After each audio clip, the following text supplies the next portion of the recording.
Welcome everyone to our first hybrid campus conversation this year.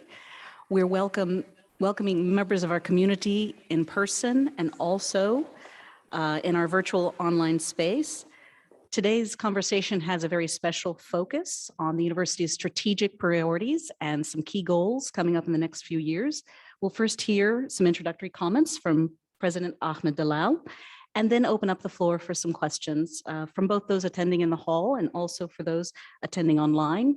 If you're joining us online, you may post your question at any time in the Q&A box, or you can raise your hand and I'll open up your mic and allow you to ask your question virtually.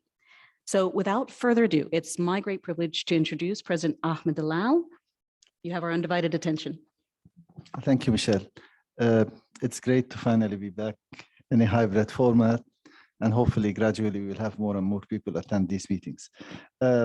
Before I talk about strategic issues and strategic priorities, I was told that I should lean to the microphone. I don't think I need to, right? This is good enough, right? Okay. If I'm not doing well, please, if it's not loud enough, let me know. Before I talk about strategic priorities, I want to say a couple of words about the recent currency situation. We collectively in the university, and I personally understand the currency devaluation will impact the university's budget, and we're just beginning to get our mind around the current situation and figure out how to deal with it. We're working through all of the impacts on each end of our constituencies and trying to develop appropriate strategies. We don't have strategies yet. This is something we need to work on, and we will be working very hard on this. Most importantly, we understand that the impact that this situation has, number one, on our students and their families, who are concerned, rightly concerned, about the tuition and the way this will translate into an increase in what they have to pay out of pocket in Egyptian pounds, and also the impact of the current situation on our staff, whose salaries are fully denominated in Egyptian pounds. We've done a couple of things, very short term. They're Bandaid. This is not the response. I mean, we're going to be working on long-term systematic responses. We've taken immediate measures right now. One small measure that we've taken, but it's significant from the perspective of the students, is to extend the payment deadline for students on deferred payment plans. If anyone wants to know more about this, I'll be happy to discuss it. But we extend it to give a chance to our students to actually make the final payment at the rate before the devaluation happened, which is at the time is 15.75, right, or something in this order. And we extended the deadline for making that payment beyond our current policy. The other thing that we've done, and again, I reiterate, I insist, it's a small measure, it's not a huge thing, but we're trying to be as responsive as we can in the immediate short term as we think of long-term solutions. So with the impact on our staff, right before the start of Ramadan and Easter, we redirect that we have from the HR staff awards, part of that funding from that program, to provide a one-time 2,000 Egyptian pounds payment to all staff of non-managerial levels, in other words, staff in the levels 1 to 9.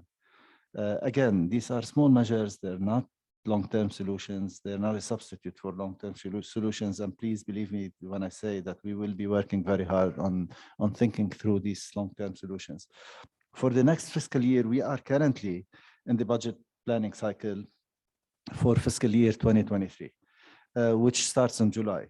It is too early at this stage to accurately, I mean, work has been underway to develop the budget, but all of a sudden we were hit with this additional issue, and we need to factor it now in our budgeting cycle, and we need to think of scenarios and so on. It's too early to predict at this stage what exactly will happen. Nonetheless, our finance team, the senior leaders, and various groups on campus will be looking at recommendations as they pertain, number one, to tuition rates and the impact on our students and their families, Number two, on staff salaries, as I said, staff salaries are fully denominated in Egyptian pounds.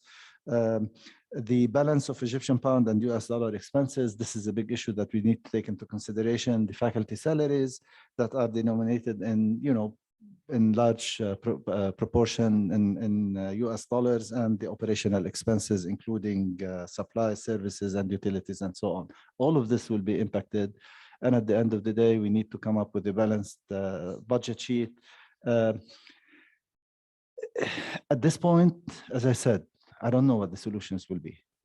But collectively, there are many smart people on this campus. And if we put our efforts together, if we work together on coming up with solutions, I'm sure we will come up with reasonable solutions. And this is what I intend to do. This is what we all intend to do, to work on this collectively, to come up with a healthy way to weather the current situation and eventually recover from it, as in, with a minimal impact. There will be an impact. There is no way to avoid the impact. I mean, there is an impact all over the world of the current situation, not just in Egypt, by the way. But we want to minimize the impact, and we want to think collectively of the best way of weathering the current situation. So we have, in addition to everything that we're doing, we have now so much more that we have to be working on. But I trust that with the level of expertise and intelligence that we have on our campus, we'll be able to come up with the right solutions. Now to move to strategy. And by the way, this is important. As we have lots of things that we need to work on multiple levels. But as we do that, we should never lose track of the great things the great potential of this institution. So we need to be able to work on multiple tracks. Not just on problem solving. We need to problem solve. I mean, it'll be irresponsible of us if we don't problem solve, but we need to always keep our eye on the ball, keep working on the great things, the great potential of this institution, and develop it. I've been here for 6 months now. Yeah. It's something like this, around 6 months. It feels much longer, but it's a short time. However, I feel deeply embedded and invested in the university community. Thanks, of course, no small part, to the very candid conversations and discussions that I've had with multiple constituencies, with everyone on campus, with our students, with our faculty, with our staff, across, and of course, with our alumni, with at least a small segment of our alumni. There is much more to do. I submit to you that I still don't know the whole university. There is so much more to learn about. Especially, by the way, on the positive side of things, I steal time once in a while to go attend lectures, to look at the activities that our students are engaged in. And this is whenever I'm feeling down, this is what I do, is to look at what's happening in the university. And there are great things happening in the university, and I truly believe in them. I want to thank, of course, everyone who's been generous with, generous with me and have shared with me candidly their perspective on things. Faculty, colleagues on the Senate, students, staff, and other members of our community. As I said, some of our alumni and also the trustees. I'm grateful to everyone for their candidness and for the generosity with their time, and for their willingness to work on the many challenges that we're facing. Nearly all of the discussions that I've had so far make clear a collective sense that there is tremendous potential in our institution. There is deep commitment and healthy ambition, and it's realistic but healthy and inspiring ambition to see AUC excel as Egypt's and the nation's and the region's top university. And I really think we can do it. I really think, because this is AUC with the whole legacy of higher education that we've had for more than a century now, and it is Egypt. That combination is unparalleled, and I think I think we should aim high, and I think we have the capacity to achieve to make great achievements, and be the region's lead university or one of the leading university, and on par with the best universities in the world. This is not unrealistic. We're already there, and there is even more that we can do. Equally evident from the conversations that I've been having is a shared sense that there is so much work that we need to do. and we keep on getting more. I mean, it's every time I think I have the full list, I discovered that there is even more that we need to do. Over the past few months, we've been developing a roadmap to guide and give us focus in our work. And it's a dynamic. It's not a static roadmap. And as I said, there is so much that I still don't know. There is so much that we still need to work on together, and as we identify. But there are. I think fairly, if there is a list of a fairly definite list of priorities that we should be focusing on in our future efforts. And I think there is a type of consensus across our university in various constituencies in the university around some of these priorities. We may not know as of yet how to operationalize the work we want to do, but it's, there are more or less, there are a number of issues that everyone prioritizes and everyone would agree are key issues. The first one, of course, has to do with our students. I will not elaborate too much, by the way, and I'll leave some of these issues for questions and so on. We need to frame our focus on our students on two key issues. One is quality, continuing, and quality, by the way, starts from even before we recruit, the way we engage with the high school community, and how, the way we recruit students, the level, the rigor of the recruitment process, on to the support that we provide to our students, the kinds of programs we offer them, and so on and so forth, and the access. So we need to frame our approach to the quality of our students, student excellence of the institution at the student level, in terms of both the quality of the students we recruit and train, but also the access that we provide, access socioeconomic, regional, international, you name it. The second key area, of course, the pillars of any university, it's not a rocket science. You have students, you have faculty, you have engagement, and you have an institutional operational setup. At the level of the students, it's the type of students we recruit, it's the type of support we provide them with, it's including financial support, it's the type of access we provide to the students, but also the type of programs we offer our students. We need to be at the cutting edge of thinking about the programs of the future. Higher education is changing everywhere. And after COVID, the speed of change has accelerated.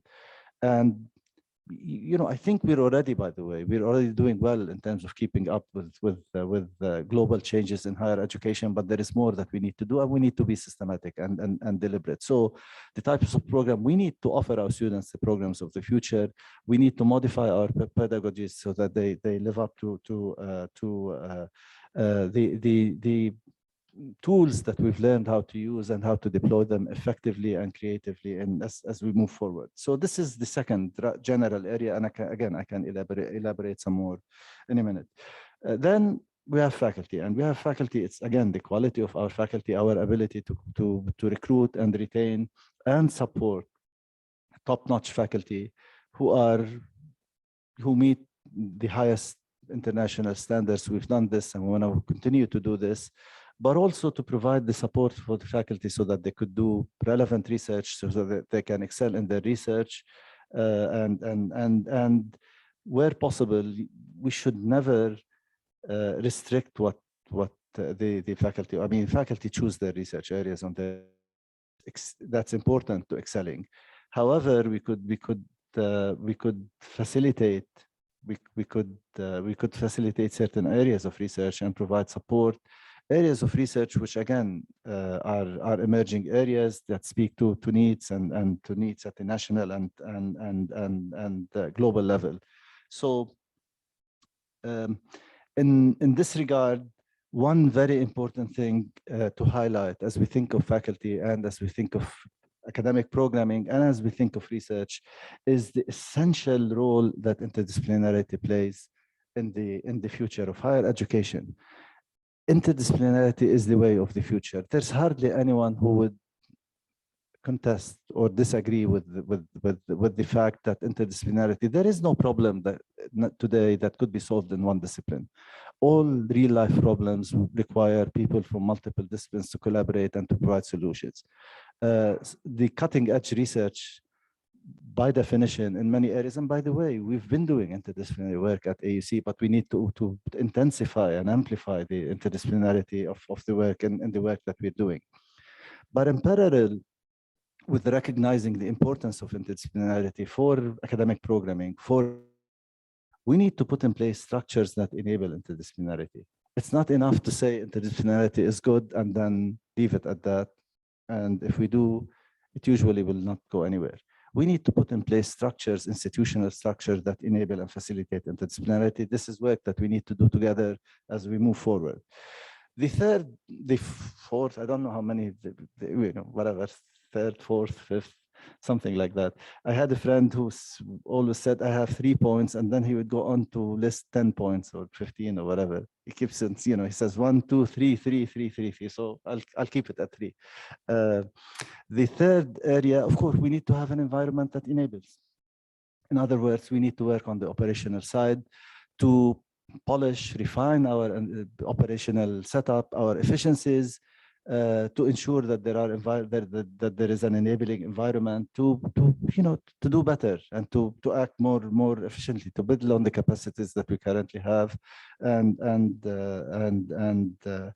ensure that we have on the operational side setups that live up to the aspirations, to the intellectual aspirations of our institution. And perhaps very more important is to ensure that we work, teach, and learn in an environment that models shared values of integrity, of inclusion, of equity, of diversity, and care. Again, these are general, nice words. The challenge is to operationalize them, is to work on each and every one of them and figure out how we could do these things and do them more efficiently. And last but not least, in terms of this list, this very long list, is number 3 again, is engagement and service. Egypt's role in Egypt, AUC's role in Egypt and in the region. We have a responsibility. And it's not charity. The best work that any university can do is work which is meaningful, which is impactful, which is relevant, which speaks to the needs of the communities in which we live. And we need to accelerate that. We need to intensify our service, our engagement with the environment in which we live, our ability to serve the needs of and God knows there are many needs, and we know many of these. And we are engaged in them, by the way. I don't know if you've noticed that over the last 3 weeks, we've had multiple events that actually encapsulate the work that we're doing with the public sector, with ministries, which is extremely effective work that lives up to our values. We're invited, we're giving opportunities to serve in meaningful ways to do research, to do training, to do education, and so on in these areas. So there is great work that needs to be done, and we need to intensify that. We need to amplify that. We need to be very deliberate about our engagement. If I'm to encapsulate the biggest challenge for AUC, to my mind, in my view, in my limited experience so far, I would say it is our ability to engage with the scale that is Egypt. We're living in a great country. There are amazing things that are happening around us, and we need to be part of that story, part of that narrative, and we need to speak to it. We need to address it. We need to contribute to the success of the massive development plan that's taking place in the country. And this, by the way, complements our ability to do good research, complements our ability to introduce the right programs, academic programs. These things are a continuum, and one cannot happen without the other. So these are, in general, the key priorities. I could be much more specific, but I'll give you a chance to ask me questions. Thank you so much, President Dallal. We really appreciate your comments. We are opening up on our Zoom site the question and answer box. If you'd like to pose a question for President Dallal, please type your question into the Q&A box. And if any of our members in attendance here would like to pose a question, please just raise your hand and I'll call on you as well. But I do have a question I'd like to follow up with, if I may. You referred to quality quite a bit in your introductory comments, and you touched upon several areas, including quality recruitment of students, the quality of our academic programs, of our faculty, of the experience in general, the services. So how do you envision AUC as an institution defining what quality means and how we go about ensuring that across all of these different areas? I sort of began to address that a little bit when I spoke about quality. On the student side, and again, there are key figures, key pillars in our operation. There are students, there are faculty, there are staff members, and these are the areas where where we need to enhance. And there is the work that we need to do in having clarity in our processes and guidelines and policies and so on. On the student side, as I said, the quality of the students that we provide, but that doesn't happen in a vacuum. We need to provide support. So there are extremely brilliant students who wouldn't even think of applying to AUC. We need to target them. We need to have a deliberate recruitment strategy, go to them and let them know that they shouldn't worry about if they're good enough, if they're strong, if they're qualified students, we will work with them on finding the formula that will enable them to afford education at AUC. The key should be to recruit the best students out there, because our university is, the quality of our university is a function of the quality of our students and faculty. This is it. There is nothing else. We are in the business of education, and they are the pillars of education. So recruitment, but again, access.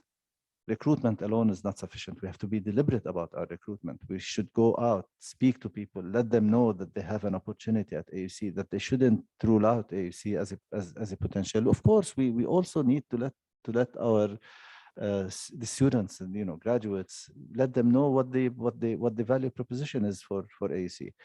On the level of the faculty, again, recruiting faculty who meet international standards, top-notch faculty in their areas, in their fields, and making sure that we're able to retain them, and making sure that we mobilize resources for them so that they can to enhance and support within our capacity. We have limited capacities, but we need to mobilize the resources that we have efficiently and effectively so that we could enhance the opportunities for faculty to do their work and to excel in their work. And again, maintain the high standards, but also mobilize the resources to the extent that we can within the capacities in our university to provide support. And the same at the staff level. We need to recruit staff who are efficient, and also provide them with opportunities to grow, developmental opportunities, so that they grow within the institution and they're able to recognize the highest standards of operation and also meet these standards. It's not just recognizing them, but providing them with the expectations should be high, but the support should also be high. So we need to work on all of these. I don't know if this answers your question. Maybe there are specific examples, but probably they don't belong to this forum. Thank you very much. I did have a follow-up question as well on the interdisciplinary programs that you referred to. I think we can all agree that those are an important part of the quality of our institution. So do you have any thoughts about those structures you referred to and how AUC can encourage and build those structures, or identifying areas for development? Okay, so the starting point is to identify the areas where we must do interdisciplinary work. We all know that climate change and environmental sustainability, for example, is an area that we need to develop. We already have great strength in this area, but we need to continue to develop it, focus it, and direct it so that we're addressing efficiently the global needs and also the national and regional needs. If you're working on environmental sustainability, you need people who know the technology. You need people who know the basic science, by the way. We forget quite often about basic science. There's quite a bit. There are the unknown soldiers who are the basic scientists who do on the surface work that appears to be boring, but this is the work that enables everything. The people who do the applied science depend on the basic scientists to, in their work. You need people who work on the economy of sustainability. You need people to work on the social impact of climate change and environmental shocks that we're living through, and so on and so forth. So you need people. And in fact, I would argue, as a humanist, who used to be an engineer, I would argue you need humanists, you need philosophers, you need ethics, because there is an ethics of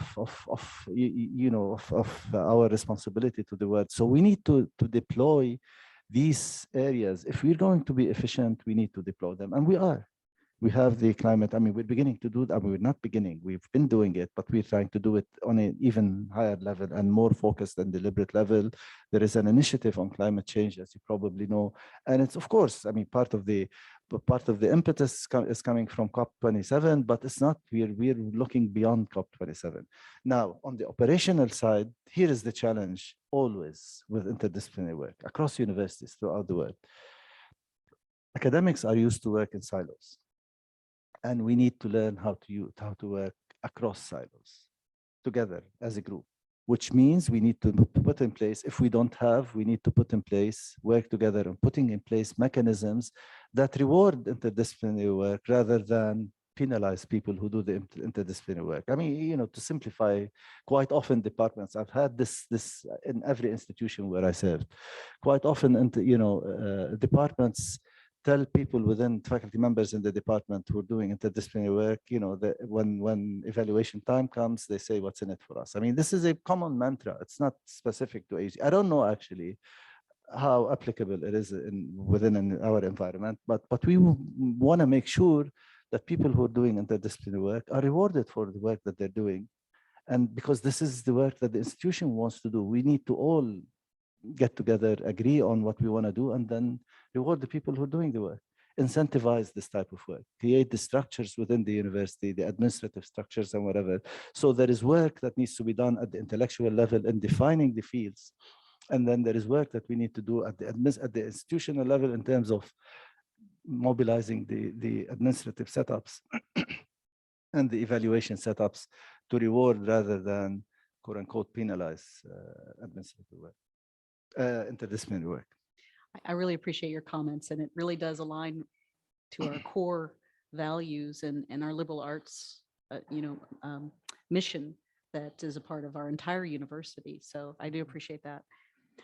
I'd like to ask another follow-up question regarding your comment on AUC's goal to expand its regional and its, international networks. Perhaps you could say a bit more about, what we could do with our School of Continuing Education or maybe other resources we have here to expand those networks. I mean, the question is broad. And there are multiple registers, layers in which we could do what you're asking me about. In terms of expanding, diversity is a value. It enriches our community. We shouldn't think of it as a quota and of course, our ability to recruit international students for a variety of different reasons has suffered in recent years, and we want to work hard to continue to do everything in our capacity to ensure that we have a diverse community, because this is our students learn, our whole community learns from the richness of diversity. It also keeps us plugged internationally, so that we're not parochial, we're worldly, we understand what's happening. Our students understand our experience globally and so on. Our students become, through this diversity, our students collectively, whether they are from Egypt or the region or international students, they learn to be global citizens, and it's extremely enriching to have a global community. This is one level.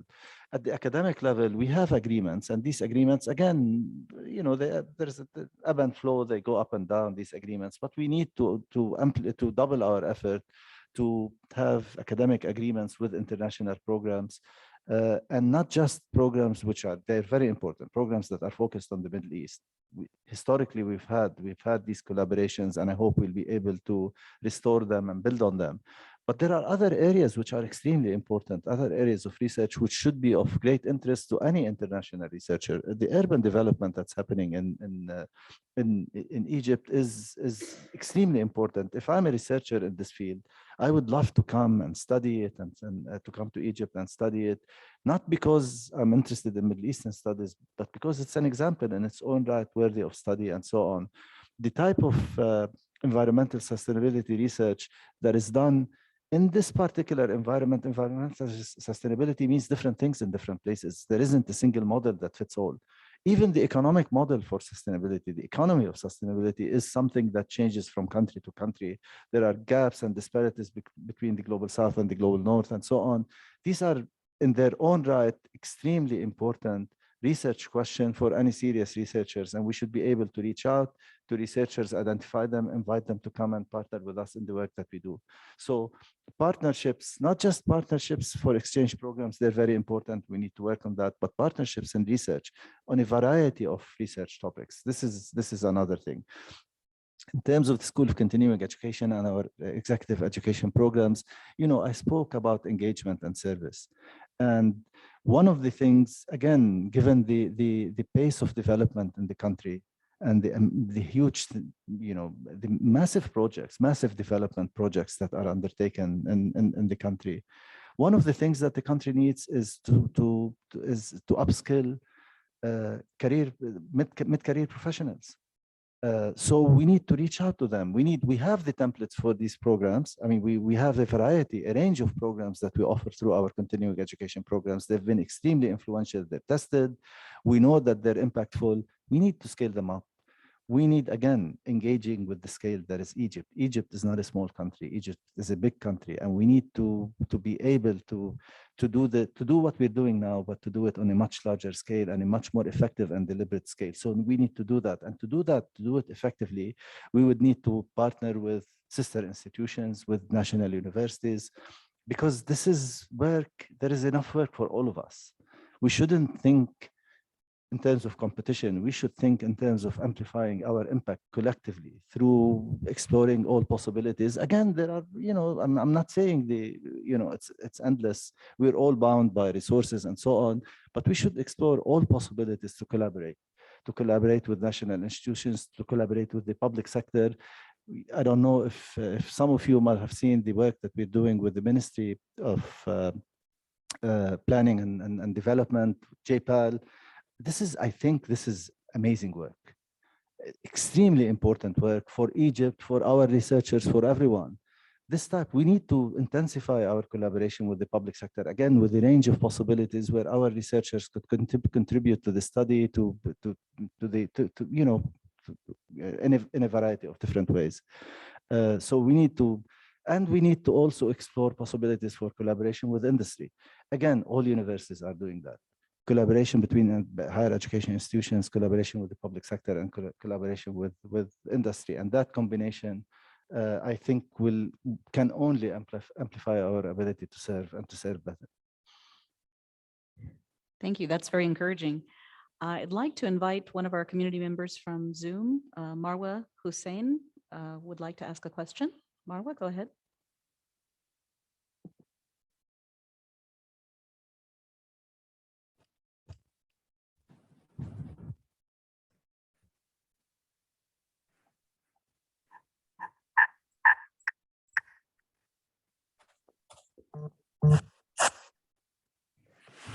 Marwa, you can speak.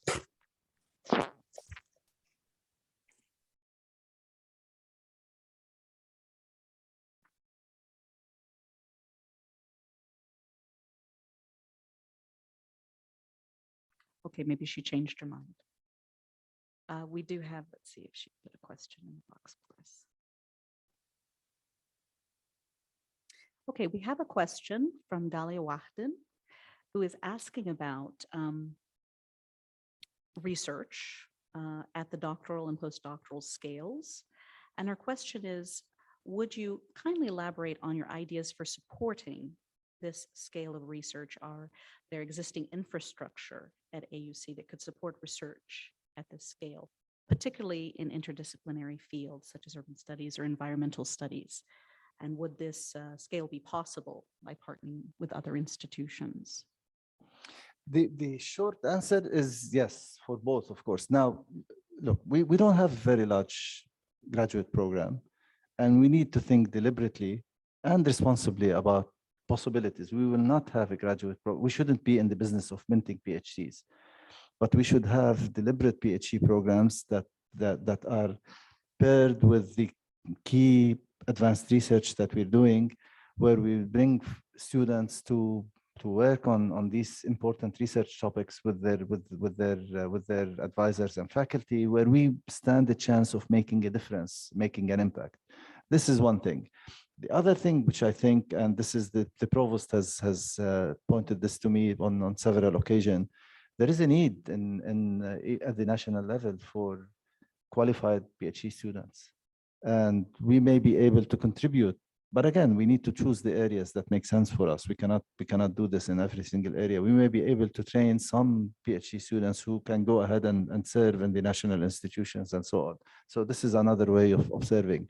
That said, we need to do more in terms of our graduate programs. There are two types of graduate programs. There are professional master's degrees that are another step in developing a professional career. And then there are research master's degrees as well as PhD degrees that are focused on research and on academic careers and research careers.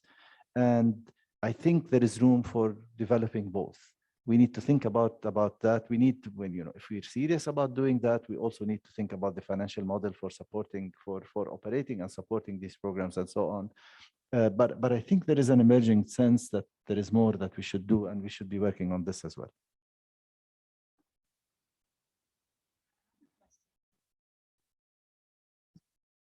We have another question from Sahar Musa. She's inquiring about any developments in the salary situation, especially for job level 10. So I know we have VP Sarah Rifat with us. Maybe she could engage that question for us as well. As Dr. Dallal mentioned, we are working in general on how to tackle the salary situation at all levels. What actually we took as an immediate action now is for our non-managerial positions. While doing our budget cycle, we are thoroughly working with the senior leaders about the salary scales, the details of the salary, and how we will take this further. It's a comprehensive work, and it's taking a considerable amount of time and effort from everybody, but it's on our top of our priorities. And if Dr. Dallal wants to add something about this, please. Thank you so much. I appreciate that. You had mentioned about our key goals and our strategic priorities. I wanted to ask, do you have in mind that the university would be revising its strategic plan document, or that there would be a kind of community exercise for revamping the strategic plan? I hope you would have noticed that quite a bit of what I talked about is strategic in nature. I mean, we're identifying strategic priorities. There is a lot of strategic thinking that's happening, and we need to, we need to be very deliberate. We need to remind ourselves. I always tell my colleagues, please remind me if I dig myself deep into problem solving and whatever, and forget about the larger strategic priorities of the institution. We need to keep on reminding ourselves that we're not just in the business of problem solving. We need to have a very strong, rigorous operational model. But that model serves the ultimate objectives of the university, and we've done quite a bit. I mean, we've identified a set of strategic priorities and whatever. Ultimately, yes, we will. A full-fledged strategic planning exercise is a bottom-up, top-down exercise that's done at the schools, that's done at the operational level, and then all of the sub-strategic plans would be sort of integrated in a larger. You would need a university committee to integrate it in a larger plan, and so on and so forth. So it's quite an exercise. It's a very laborious exercise. I think the university community, maybe not in a fully integrated fashion, has identified a number of strategic priorities and has coalesced around these priorities. So I think it is possible, and I've shared with you some, and we actually have specific projects that we're working on to develop these projects further. That we're going to mobilize around and develop hopefully in the future. We have a list. We have a number of strategic priorities in place. That will keep us busy for the next couple of years. Maybe in a couple of years we can regroup, reflect, and embark on an exercise which will result in the production of the next 5-year strategic plan. But believe me, we have many strategic priorities and priorities which have been studied for a long time within our community, priorities that have support, broad-based support across the community constituency, priorities that clearly speak to the needs of the region, to the new trends in higher education. The challenge now is to mobilize the appropriate resources. So rather than postpone this work until we have a strategic plan through an exercise that will take a couple of years, we're articulating these sets of strategic priority in a semi-strategic planning exercise. It's not a full-fledged one, but it's a semi-strategic planning exercise, and we're mobilizing around them. And then maybe in a couple of years, after we move forward, maybe we could take stock and then start a comprehensive exercise to produce a document that we could use as our guiding document for the next few years. Thank you for clarifying that. I think a lot of what you've talked about actually does connect to the pillars that we established a few years ago in terms of quality of education, institutional effectiveness, internationalization.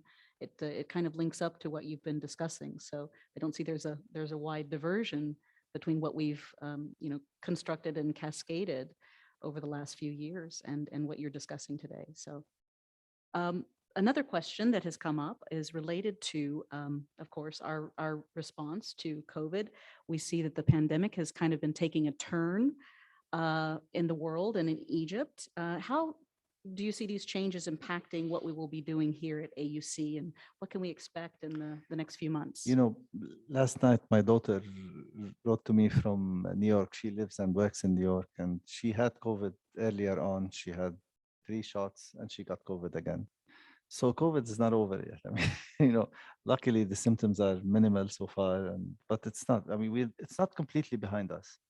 But the decision we made, the decision that the university made before I came, and the decision we continue to make as we manage the fluctuations in the situation, is to restore normalcy to the extent that we can, steadily, but also cautiously, and be ready for setbacks. And we had a setback. I mean, we said we're going to move forward, but we must have the flexibility to deal with the setbacks. We had Omicron, and it was a setback, and we acted on it. We absorbed it. We learned along with everyone around us. I mean, we learned from people's experiences around the world. We learned from all the tools that we've learned how to deploy, and we were able to absorb it and then resume our movement forward. So at this point, all I can say is we will continue. We will continue to move steadily towards normalcy. We will cautiously, gradually reduce. You see, the provost is wearing his mask. We will do things as responsibly as we can. We don't want to be negligent, but restoring normalcy is not a whim. It's a need. It's a must. It's a necessity. We cannot suspend life anymore. We need to learn how to forge forward in conditions of uncertainty, whether it's COVID or currency fluctuation or the world promises to be a very troubled place, and there is no shortage of problems. We need to live through them, and we need to learn how to operate under these conditions of uncertainty. And COVID is one of them. So we're moving forward as planned, but we're ready also to absorb, to respond to setbacks and emergencies if they emerge. I hope they don't. I hope it seems right now, I'm hesitant. I'm not a scientist, and I don't think even scientists can speak with complete confidence, but it seems that the world is dealing with COVID much better than it used to. It seems that Omicron itself has been a factor in because the number of cases was extremely high. There is a level of herd immunity and so on. So I hope this remains the case, but so we're moving gradually back. Next year we intend to be back to normal. We're hoping that if conditions persist as they are now, we'll be able to restore a much higher level of normalcy. We are reducing some of the measures, as if you've seen around us. We're reducing the measures. I don't know if Shireen, if you want to say anything about that. We're reducing some of the measures, but again, we're doing it slowly, gradually, and always observing. always monitoring to make sure that if there is any setback, and setbacks are possible, that we'll be able to deal with them. We've developed the tools, we've learned how to deal with many emergencies. And so hopefully, if, first of all, I hope there will not be emergencies, but if there are, hopefully we'll be able to deal with them.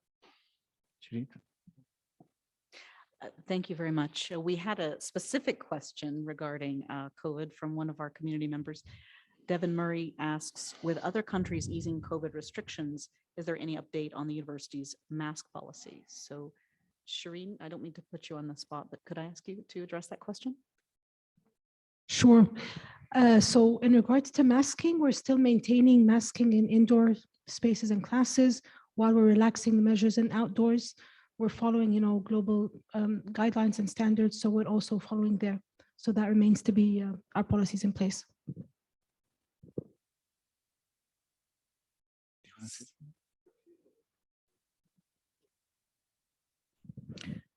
Sure. One of the things that we are relaxing, not in terms of requirements, we're still requiring vaccinations on buses, but we're also gradually reducing on the number of checks and all of that is time consuming, and adding, of course, to all the disruption and queuing. So we're relaxing on that. We're as of next week, we are doing more of not 100% of checking on all the buses for people on the phones while people are going up the bus. We're gradually reducing that, but we're still maintaining the requirement of vaccination for all bus riders. So as we go along, we're one by one looking at all the measures that make sense to gradually go into normalcy. But of course, being still very cautious, because as the president was just saying, it's not over yet. And we really do need to keep in mind safety of our community as our foremost priority. And we're also doing that in event venues. This is the first face-to-face campus conversations in a very long time. So we're doing gradual steps towards normalcy. In the summer, we plan face-to-face classrooms. Minimizing the social distancing. So we're also moving across many steps on that to head to a normalcy, but of course, being as cautious as we can be, and in steps that make sense. Thank you. Thank you. Yes, please. Provost Ahab? Yeah, so let me also add that the task force to manage COVID situation still meeting weekly to discuss the situation, and we discussed many issues related to left the restrictions a little bit while watching the situation, and we're ready to go back to put more restriction if needed, if we see the need for that. But our direction now is actually to prepare for the summer and winter, where we'll offer all of our classes in full capacity, and with that we also allowed overnight stay in the country. So if you students are organizing trips, or any other community stakeholders are organizing trips for overnight stay, we're allowing that. We also allowing travel, and please correct me if I say something wrong here, to countries where they are on level 3 and below level 3. We are watching the situation closely, and we will keep the community updated. Thank you very much. Do we have any other questions from our community joined here or online? We have one question. Will children be allowed on campus again?